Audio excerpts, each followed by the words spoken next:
Tomato কত করে KG? সবাই তো 30 টাকা দেই, তুই 40 টাকা দিস কেন? কেন 40 টাকা দেবো কেন? আরে তুই পরিচিত মানুষ না। ও ঠিক আছে, 1 কেজি দে। আরে মরিচের পোয়া কত?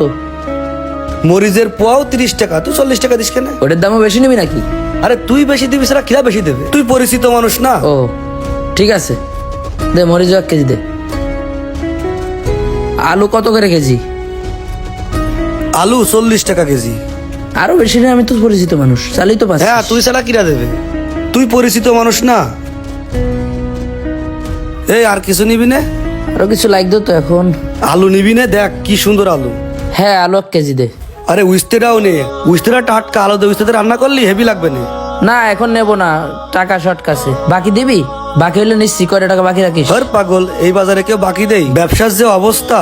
কে, আমি তো পরিচিত মানুষ, তোর আমার কাছে বাকি দিলে সমস্যা কি? আরে পরিচিত মানুষরাই তো বাস দেয়, বাকি নিয়েই পকার পা। তাই বাকি মাকি দিয়া বন্ধ করে দিচ্ছি, সে পরিচিত হোক আর অপরিচিত হোক।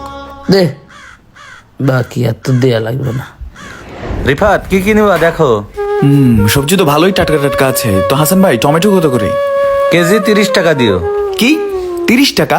আরে অন্যান্য দোকানদার তো 40 টাকা চাইছে, 30 টাকা কেন? আরে তুমি আমার বাড়ির পাশের লোক না, 30 টাকা দিও নাও। আচ্ছা এটা 1 কেজি দেন। আর লাউ কি পিস হিসাব নাকি কেজি? নাও তুমি পিস হিসাবেই নাও। তা কত? 40 টাকা দিও। 40 টাকা? আর ওই দোকানদার তো আমার কাছে 55 টাকা চাইছে। আচ্ছা ঠিক আছে, তুমি আমার প্রতিবেশী বাড়ির পাশে, তোমার কাছে কি বেশি রাখা যায়? আর বাবা বুঝছি বাড়ির পাশের লোক, তাই বলে আপনি আমার কাছে কেন লসে বিক্রি করবেন? আরে অন্য দোকানদার একটু লাভ বেশি করতেছে আর আমি একটু কম করতেছি, এই আর কি। লস হচ্ছে না, তুমি নাও, সমস্যা নেই। আচ্ছা এই লাউটা নিব, হ্যাঁ। আর কাঁচামরিচ কত?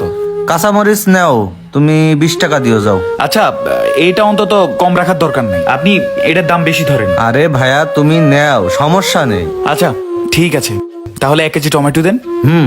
এই লাউটা দেন, আর 20 টাকার কাঁচামরিচ দেন। ও ওই ধনিয়া দিন 1 ঘাটি। রিফাত পোশাক নিলে না? পোশাক কিন্তু টাটকা আছে। হাসান ভাই আজকে একটু টাকা শর্ট আছে, কালকে আইসা নিব।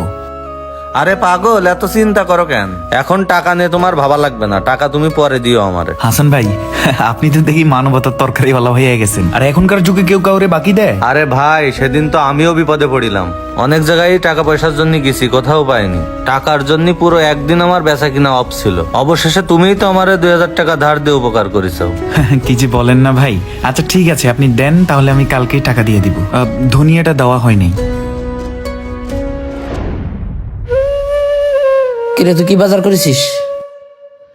আমি তো এই যে লাউ, টমেটো, পুঁইশাক, কাঁচামরিচ, ধনিয়া। 6টা আইটেম? হ্যাঁ তোর? আমি তো 5টা আইটেম নিছি। মাছ নিতে পারছিস?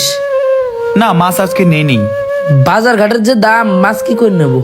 মাছ নিতে পারিনি। তো কয় টাকা বাজার করেছিস? 235 টাকার। 6টা আইটেম 235 টাকা? আমার 5টা আইটেমই তো 325 টাকা লেগেছে। কাহিনী কি? তুই কার কাছ থেকে নিছিস? আমি তো আমাদের এলাকার হাসান ভাইয়ের কাছ থেকে নিছি, উনি আমার পরিচিত। আমিও তো পরিচিত মানুষের কাছ থেকে নিছি। আমি আমাদের এলাকার জামিল কাকার ছেলে সজীবের কাছ থেকে নিছি। তাহলে কি বুঝলি ক?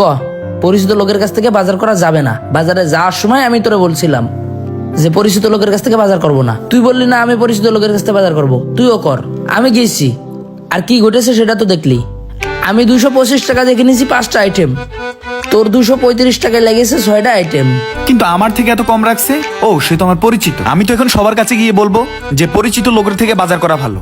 আর আমি তো সবাই যে কব যে পরিচিত লোকের কাছে গেলে ঠকতে হবে। জমি জায়গা কিনতে যাবি, পরিচিত লোকের কাছ থেকে কিনবি না। কাপড় কিনতে যাবি, পরিচিত লোকের কাছ থেকে কিনবি না। কারণ পরিচিত লোক দাম বেশি নাই, ঠকাই। না রে তোর কোথাও ভুল হচ্ছে, আমি তো আমার পরিচিত লোকের কাছ থেকে আনছি, সে তো আমার কাছে দাম ঠিক মতো রাখছে। আমার কাছ থেকে দাম অবশ্য চাওয়ার সময় বেশি চাইছে, তাও আমি কইছি দিই। কারণ আজকে যখন আমি বাজারে গেছি, নিয়ত করে গেছি যে পরিচিত লোক ঠকালেও আমি তার কাছ থেকে বাজার করবো, না ঠকালেও আমি তার কাছ থেকে বাজার করবো। আর এই চ্যালেঞ্জটা তুই আজকে আমারে ফেললি, আর তোর সাথে চ্যালেঞ্জ করতে যাই আজকে আমি ঠকে গেলাম। তার মানে আমি এখন থেকে প্রত্যেকটা লোকের মাইক ভাড়া করে বলে বেড়াবো যে পরিচিত লোক ঠকাই, পরিচিত লোকের কাছে বাজার করতে কেউ যাবেই না। তাহলে আমিও তো সবার কাছে মাইকিং করে করে বলে দেবো যে বাজার করতে হলে পরিচিত লোকের কাছে যাবেন, জমি কিনতে হলে পরিচিত লোকের কাছ থেকে জমি কিনবেন, বাজার ঘাট যেখানেই যান সব পরিচিত লোকের কাছে যাবেন। আমার কেন জানি মনে হয় পরিচিত লোক ভালো করার থেকে খারাপ করে বেশি, আর এরা জিতনের থেকে ঠগাই বেশি। বুঝতে পেরেছিস? আমি ঠকেছি, আমি পরিচিত লোকের নামে বদনাম করে বেড়াবো। তুই জিতেছিস, তুই পারলি, আমি সুনাম করব। ঠিক আছে, বদনামের জোর বেশি না সুনামের জোর বেশি দেখবো। আচ্ছা কই যাবি? চটপটি খাই যাই। এ অপরিচিত ভাই, 2 প্লেট চটপটি দেন। হ্যাঁ। সে কি তোর পরিচিত? না না, সে আমার পরিচিত না। কি বুঝলেন? যে যাকে ঠকাই সে নিজেই ঠকে। আপনি যদি কখনো কাউকে ঠকিয়ে ভাবেন আপনি ভালো করেছেন, আপনি উন্নতি করে ফেলেছেন, তাহলে সেটা ভুল। আপনি কষ্ট করে ব্যবসা প্রতিষ্ঠান করেন না কেন আর যাই করেন না কেন, আপনি কারোর সাথে খারাপ করলে বদনামের ভাগীদার আপনার ঠিকই হতে হবে।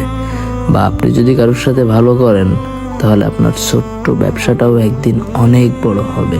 তাই কেউ কারোর কাছ থেকে দাম বেশি নেওয়ার আগে বা কেউ কাউকে ঠকানোর আগে একটাবার নিজের ব্যবসার কথা ভাববেন যে আপনার করা একটা ভুল যদি অনেক বড় আকারে রূপ নেয় তখন সেই ভুলটা আপনার কতটুকু ক্ষতি করতে পারে, বা আপনার করা ভালো একটা কাজ আপনাকে কতটুকু প্রশংসনীয় করতে পারে। Thank you so much. ভিডিওটি সবাই শেয়ার করবেন, ফলো দিয়ে পাশে থাকবেন।